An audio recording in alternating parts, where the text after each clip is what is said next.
दोस्तों, पश्चिम बंगाल चुनाव को लेकर के इस वक्त की बड़ी खबर आ रही है।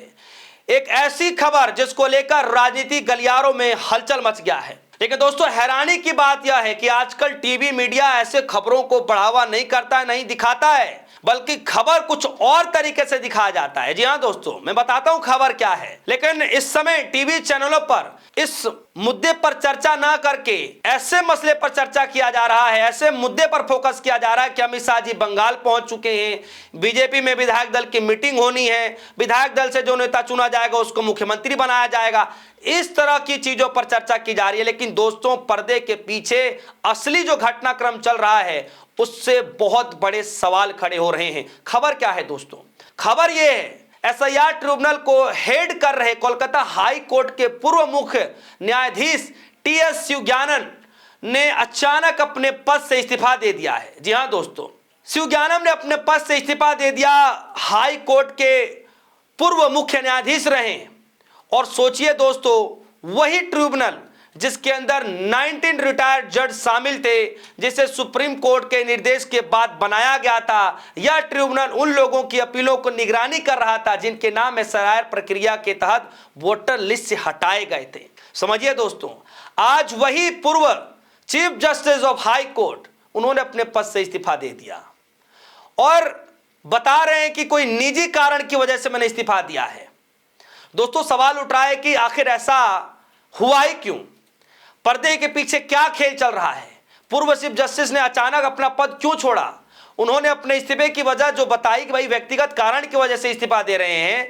लेकिन राजनीति में खास करके चुनाव जब होता है और चुनाव के जब परिणाम आते हैं और तब उस वक्त कोई बड़ा अधिकारी, कोई जज, कोई बड़ा जो है और पदाधिकारी जब अपने पद से इस्तीफा देते हैं तो उस वक्त सवाल उठना शुरू हो जाता है कि पर्दे के पीछे क्या खेल चल रहा था। अचानक इतना बड़ा इस्तीफा, वो भी पूर्व चीफ जस्टिस रह चुके हैं हाई कोर्ट के, उन्होंने अपने पद से इस्तीफा दिया, जिनको बड़ी जिम्मेदारी दी गई थी, जो ट्रिब्यूनल को जो हेड कर रहे थे, 19 रिटायर्ड जजों की जो बनाई गई थी कमेटी जो ट्रिब्यूनल की, उसको हेड कर रहे थे, उन्होंने अपने पद से इस्तीफा दिया।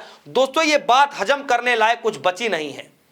दोस्तों, पश्चिम बंगाल चुनाव के मैदान वोटर लिस्ट में लाखों लोगों के नाम कट गए। आप सबको पता है कि 90 लाख लोगों के नाम कट गए, जिसको लेकर के काफी अचंभा जो है लोगों को लगा। और उससे भी ज्यादा अचंभा जब लगा दोस्तों, जिनमें से लगभग 27 लाख लोगों के नाम तार्किक विशेषज्ञों के आधार पर काट दिए गए। विपक्ष लगातार यह सवाल उठा रहा था कि इतने बड़े पैमाने पर वोटर डिलीशन लोकतांत्रिक प्रक्रिया को, लोकतांत्रिक जो प्रक्रिया है उसको प्रभावित कर सकता है। कम से कम वोट डालने दिया जाए। जो 90 लाख आपने वोट काटे हैं और ये जो 27 लाख जो वोट हैं जिसको छोटे मोटे तर्कों की वजह से हटाया गया, ये शोभा नहीं देता और ये ठीक भी नहीं है लोकतांत्रिक के लिए। दोस्तों, इस वक्त वरिष्ठ पत्रकार और विपक्षी नेताओं ने कहना शुरू कर दिया है कि यह मामला भी खत्म नहीं हुआ है, जो एसआईआर का मामला है, और कोर्ट में इस पूरी लड़ाई को अभी भी लड़ा जा रहा है और मामला जारी भी है। और दोस्तों, इसी बीच एक बड़ी खबर आई कि पूर्व जस्टिस शिवज्ञानम का इस्तीफा हो जाता है और इस्तीफा अपने निजी कारणों की वजह से बताया जा रहा है कि भाई निजी कारणों की वजह से मैंने फैसला लिया है और मैं इस्तीफा दे रहा हूं। जबकि कई लोग इसको चुनावी विवाद से जोड़ करके देख रहे हैं कि अचानक एकाएक चुनाव खत्म हुआ, परिणाम आए और इस्तीफा, ये कोई आम बात नहीं है।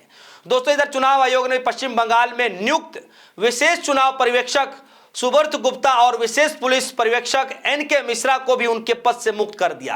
आप सभी को पता है दोस्तों, जैसे खबरों में आप देख भी रहे हैं, डिस्प्ले पर आपको दिख रहा होगा, और जो पूर्व चीफ जस्टिस हाई कोर्ट उन्होंने भी जो इस्तीफा दिया वो भी खबर आपके डिस्प्ले पर दिख रहा होगा।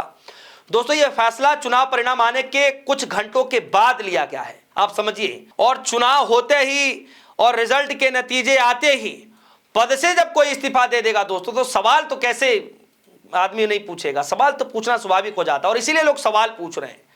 आप देखिए कि अखिलेश यादव भी पूरी चुनावी प्रक्रिया पर सवाल खड़े करते हुए नजर आए। आप मत भूलिए कि उत्तर प्रदेश के अंदर भी चुनाव है और किस तरीके से अखिलेश यादव कह रहे हैं सुप्रीम कोर्ट से गुहार लगाते हुए कि जो चुनाव हुई है, जो सीसीटीवी फुटेज है, उन सबके सीसीटीवी फुटेज जो है लाइव जनता के सामने रख दिया जाए।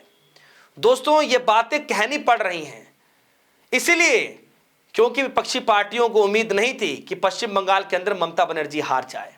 दोस्तों यहां समझना जरूरी है कि ये जो आरोप लगाए जा रहे हैं उनकी पुष्टि अभी आधिकारिक रूप से नहीं हुई है, लेकिन चुनाव आयोग ने इन आरोपों को अभी भी विस्तार तौर पर से जवाब भी नहीं दिया है।